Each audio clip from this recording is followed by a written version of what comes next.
In Victoria, where 4 new cases were recorded today, police have slammed overnight protests. I have to say, though, kicking a police officer while he's down is a dog act. You make your own people for a paycheck! More than a dozen people arrested.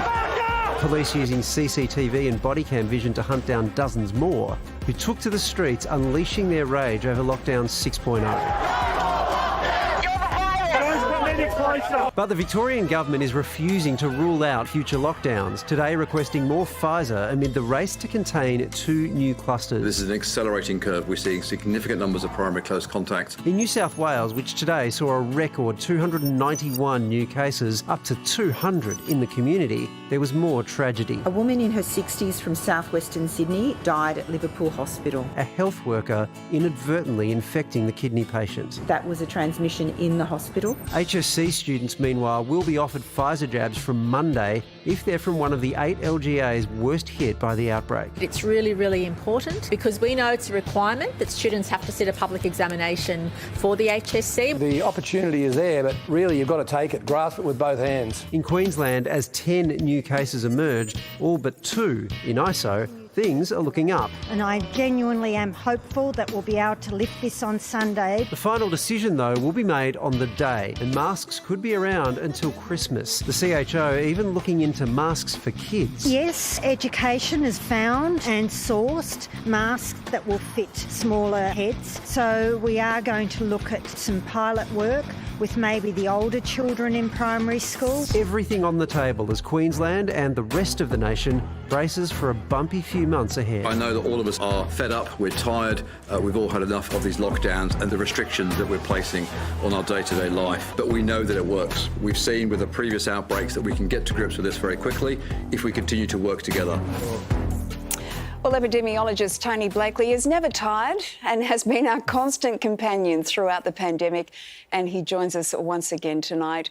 Tony, I know this is a big question, but it's the one everyone wants answered. What do the next few months look like? Not great, sorry.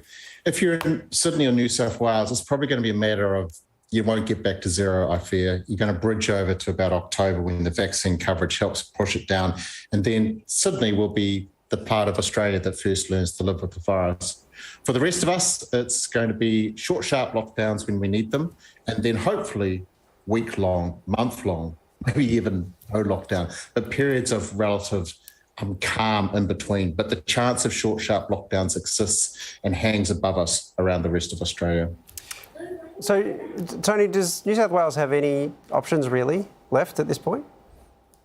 It's really hard to tell. So obviously they need to vaccinate as fast as possible. That will shorten the time to getting to whatever target they're getting to. But the real trick is if they can, and I realise it's hard medicine, if they can, locking down even harder will reduce that caseload, but it is really challenging.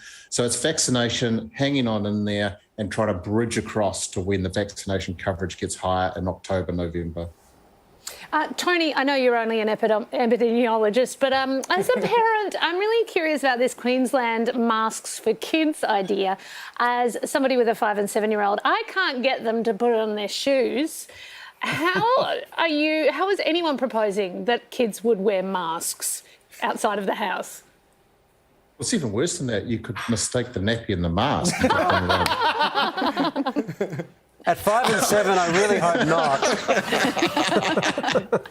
Anyway, if kids can wear masks, will help. So 2 people come together, and if they're wearing a mask, it lowers the chance of the transmission by 80%.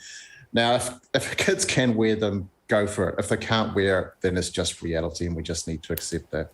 Tony, we've had over a dozen lockdowns in Australia now, and looking back, with the accumulated knowledge that all these epidemiologists, including yourself, have acquired, do you now know what works best in lockdowns and what doesn't work? Go hard, go early, get it over and done with. It's tough medicine, isn't it? I know we're all sick of it. I'm sick of it. I was listening on ABC radio today to people ringing in who are in small businesses. They're really suffering. It's really tough. But if we don't do those hard, quick, snap lockdowns when we see an outbreak, we could end up like what Sydney's in now. We don't want to end up there.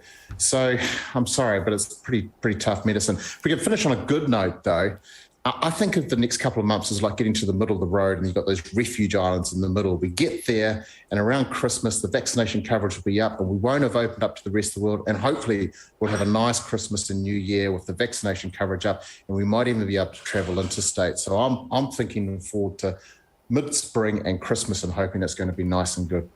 Aww. You're sounding very positive, Tony, and that's a great thing. But we know we interrupted wine night tonight, so we'll let you get back to it. Thank you. I'll have a beer. Okay, it's all yours. I thought you were Thanks for that. saying that's why he was positive, because we'd interrupted wine night and he'd already got stuck in. Well, we know he loves spending time with us, will he? Oh, I'm sure.